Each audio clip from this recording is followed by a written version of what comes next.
کر کے دم کر دے تو اس بندے کے جو ہے وہ مرض بھی ٹھیک ہو جائیں۔ تو ناظرین یہ بہت معمولی باتیں ہیں اس چیز کی۔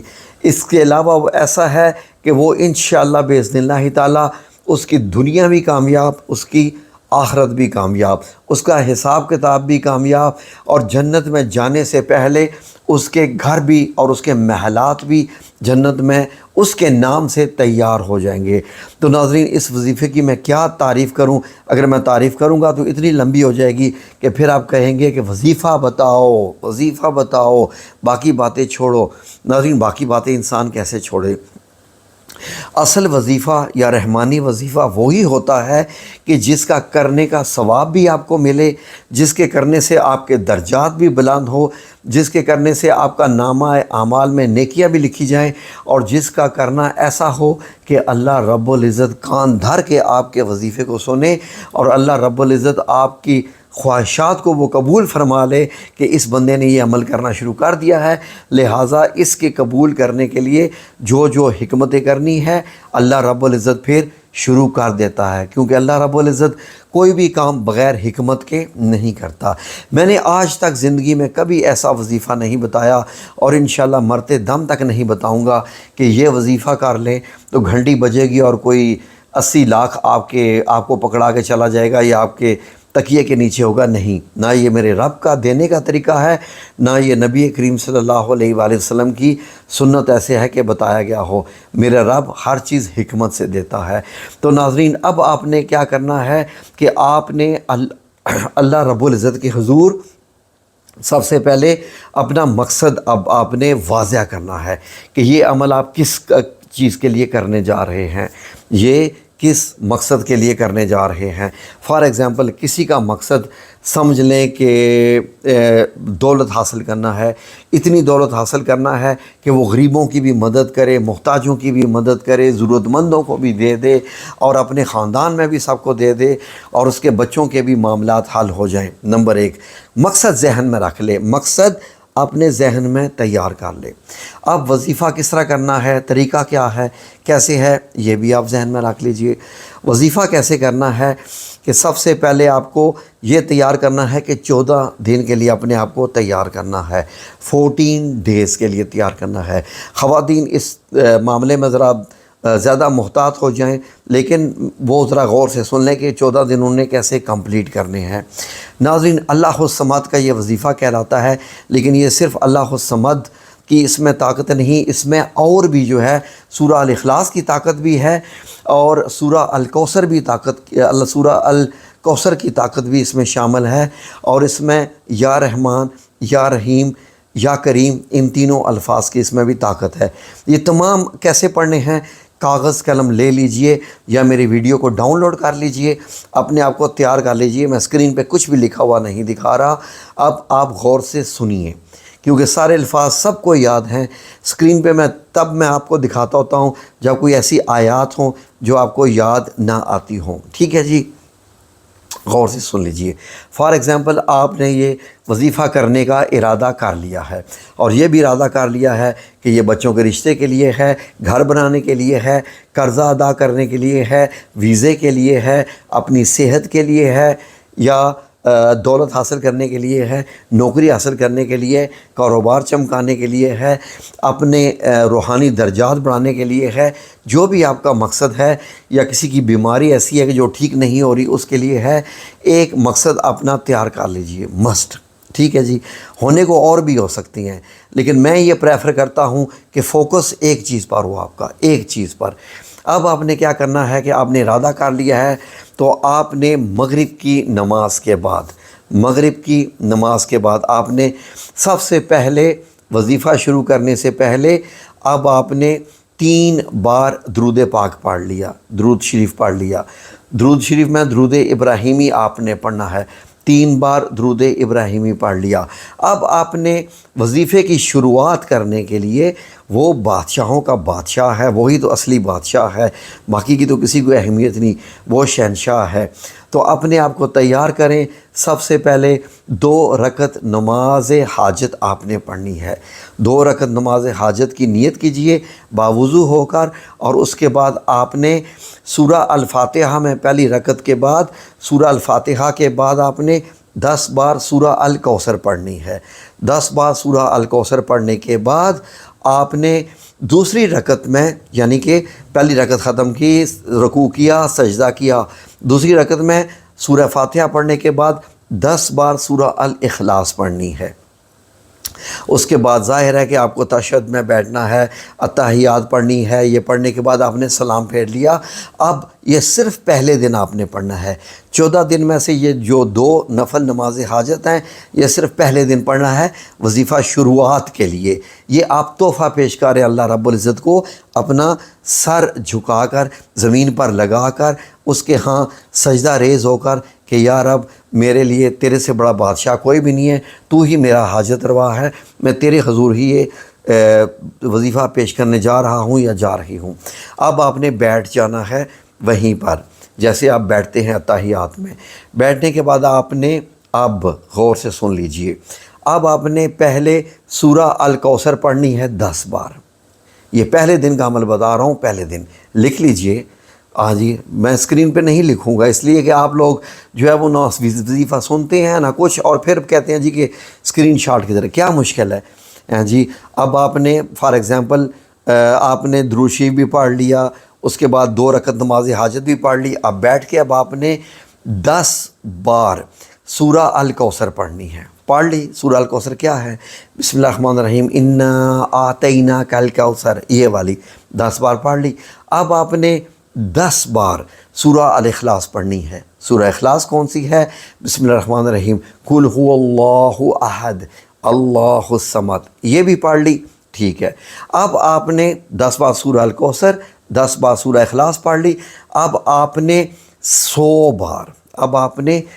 بار یا رحمان یا رحیم یا کریم یہ پڑھنی ہے، یہ تسبیح کرنی ہے۔ کتنا ٹائم لگے گا؟ ٹھیک ہے جی، 1.5 منٹ لگے گا میکسیمم، اس سے زیادہ کیا لگے گا؟ اس کی آپ نے تسبیح کرنی ہے، یا رحمان یا رحیم یا کریم، یہ آپ نے پڑھ لیا۔ اب آپ نے صرف 70 بار اللہ الصمد کا آپ نے یہ وظیفہ کرنا ہے۔ اللہ الصمد کا 70 بار، 70۔ اب آپ نے یہ 70 بار جب اللہ الصمد کا وظیفہ کر لیا، اب آپ نے دوبارہ 3 بار درود شریف پڑھنا ہے، اور اللہ رب العزت کے حضور ہاتھ اٹھا کر یہ دعا پڑھنی ہے کہ اے میرے رب کریم، تو ہی میرا رب ہے، تو ہی میرا پالنے والا ہے، اپنی زبان میں، یہ میری زبان میں نہیں، اپنی زبان میں، تو ہی سب کو عطا کرنے والا ہے، تو ہی شہنشاہوں کا شہنشاہ ہے، تو ہی جو ہے وہ پاک ہے، تیری ذات ہی سب سے بڑی پاک ہے، تو ہی عطا کرنے والا ہے، ہر قسم کی جو خوشیاں اور غم سب تیری طرف سے ہیں۔ اے میرے رب کریم، میں تجھ سے یہ التجا کرتا ہوں یا کرتی ہوں کہ میں نے تیرے حضور یہ والا پہلے دن کا عمل پیش کیا ہے، اسے قبول فرما، اور میری یہ حاجت ہے، اور کچھ ایکسٹرا حاجات بھی ہو سکے تو بے شک آپ رب العزت کو بتا دیجئے، تو میں باقی 13 دن رہ گئے وہ بھی تیرے حضور یہ وظیفہ کروں گی، تو اے میرے رب، میرا یہ معاملہ تیرے حضور ہے، اس کو حل کر دینا۔ بڑی آس اور امید کے ساتھ اور مایوسی کی دلدل سے نکل کے میں یہ عمل میں نے تیرے لیے پیش کیا ہے، ٹھیک ہے۔ اب آپ نے یہ بس آمین کرنے کے بعد یہ آپ کے پہلے دن کا عمل ہو گیا۔ اب آپ نے یہ جو عمل پیش کیا ہے، اب آپ کے دل میں کچھ احساسات پیدا ہونا شروع ہو جائیں گے، وہ احساسات الہامی ہوں گے۔ وہ احساسات آپ کے دل میں کیا پیدا ہونا شروع ہو جائیں گے کہ آپ کا کام شروع ہو گیا، جس مقصد کے لیے آپ کر رہے ہیں وہ اب کام شروع ہو چکا ہے۔ اب اللہ رب العزت نے آپ کے لیے اپنی حکمتیں شروع کر دی ہیں، یہ آپ کے دل میں احساس آنا شروع ہو گیا، اور یہ 100% یہ احساس آنا چاہیے۔ اگر یہ احساس آپ کے دل میں نہیں آیا تو اس کا مطلب ہے کہ آپ نے وہ دل سے عمل کیا ہی نہیں۔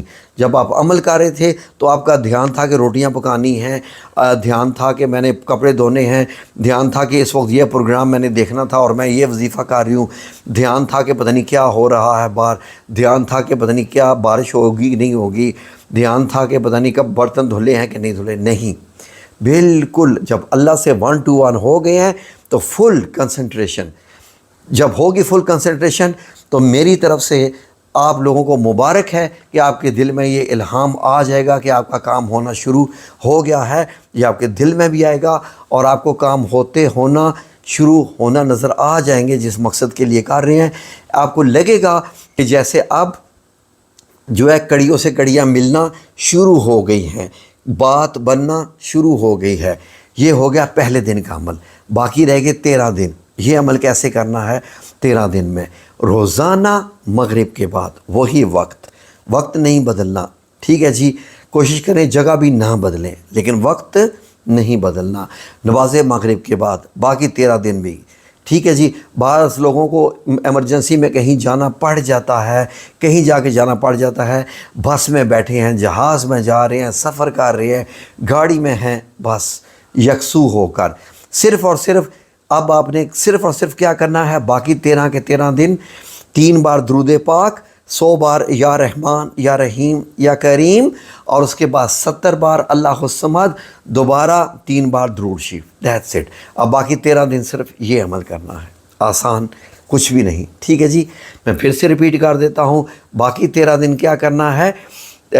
نماز مغرب کے بعد، ٹھیک ہے جی؟ وہی جگہ وہی وقت، جگہ اگر بدل گئی ہے تو نو پرابلم، اللہ سے معافی مانگ لیں، لیکن وقت وہی، اور وقت اگر آپ کسی اور جگہ بھی ہیں تو لیکن نماز مغرب کے بعد، کسی اور ملک میں بھی آپ چلے گئے ہیں وظیفہ کرنے کے دوران، ٹھیک ہے؟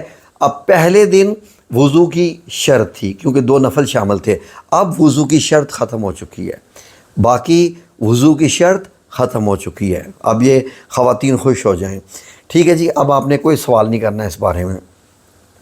تو اب آپ نے وہی پھر ریپیٹ کر رہا ہوں، لکھ لیجئے، اللہ کا واسطہ ہے، ڈیپینڈ مت کیا کیجئے کہ میں ایسے گھماؤں گی اسکرین کو اور اسکرین پہ لکھا جائے گا۔ 3 بار درود پاک، درود شریف پڑھنا ہے، 100 بار یا رحمان یا رحیم یا کریم، یہ 3 ناموں کی تسبیح 100 بار کرنی ہے، اور 70 بار اللہ الصمد کی تسبیح کرنی ہے، اور اس کے بعد پھر 3 بار درود پاک اور دعا آپ نے 13 کے 13 دن مانگنی ہے، 13 کے 13 دن مانگنی ہے، اور 14 دن انشاءاللہ جیسے ہی ختم ہوں گے آپ کا کام ہو چکا ہوگا۔ میں جس رب کریم کو جانتا ہوں وہ کسی کا عمل ضائع ہونے نہیں دیتا، وہ ضرور عطا فرماتا ہے، اور یہ جو میں نے آپ کو عمل بتایا ہے انشاءاللہ باذن اللہ تعالیٰ آپ کی قسمت میں آپ کا کام ہونا انشاءاللہ میرا رب لکھ دے گا، وہ غفور الرحیم ہے۔ میں باقی یوٹیوبر کی طرح یہ بات نہیں کروں گا کہ آپ کا کام نہ آیا تو میرا گلا آ کے پکڑنا، نیور۔ مجھے معلوم ہے کہ میں وظیفہ دے رہا ہوں، وظیفہ میں دے رہا ہوں، قبول کرنے والی اللہ کی ذات ہے، وہ ضرور قبول کرے گا۔ میں یہ آپ کو خوشخبری دے سکتا ہوں کہ اللہ رب العزت کو میں جانتا ہوں۔ یہ جو کہتے ہیں نا میرا گلا آ کے پکڑ لینا اور مجھے یہ کر لینا، وہ اپنے آپ کو اللہ کی جگہ پر لے آتے ہیں کہ جیسے انہوں نے کام کرنا ہوتا ہے، تو میں ایسے لفظ کبھی بھی ادا نہیں کرتا۔ مجھے اپنے رب کریم کو جان دینی ہے، اور مجھے معلوم ہے کہ میرے رب جہاں محبت بے انتہا کرتا ہے وہ غفور الرحیم بھی ہے، وہ قہار بھی ہے، وہ جبار بھی ہے، وہ جو ہے بدلہ لینا بھی جانتا ہے اور وہ الٹ دینا بھی جانتا ہے۔ میں رب کریم، میں آپ سے التجا کرتا ہوں کہ یا رب کریم کہ جو بھی یہ وظیفہ کرے قبول فرمانا، تو غفور الرحیم ہے۔ یہ لوگ اس وظیفے کے وسیلے سے، اس وظیفے کے عمل سے تیرے حضور یہ عمل پیش کرنے جا رہے ہیں، تو قبول فرما لے گا تو یا رب کریم وہ تجھ سے خوش ہو جائیں گے، اور تیرے حضور مزید جو ہے وہ شکرانے کے نوافل بھی ادا کریں گے، اور تجھ سے وہ جو ہے وہ ناطہ اپنا مزید مضبوط کر لیں گے کہ ہمارے رب نے ہماری سن لی۔ یا اللہ یہ جو جھولیاں پھیلنے جا رہی ہیں ان کو خالی مت لوٹانا یا رب العزت۔ یہ جتنی بھی بزرگ عورتیں، مرد، بچے، بچیاں، جو بھی یہ وظیفہ کرنے جا رہا ہے یا رب العزت بڑی آس اور امید کے ساتھ یا رب العزت سب کے یہ وظیفے قبول فرمانا، اور سب کو یہ خوشخبریاں بھی سنانا، اور سب کے قبول کرنے کے بعد یا رب العزت مجھے بھی اس کا اجر عظیم عطا فرمانا کہ میں نے یہ وظیفہ ان لوگوں تک پہنچایا۔ میرے لیے بھی یہ لوگ دعا کریں، آمین یا رب العالمین برحمتک یا ارحم الراحمین۔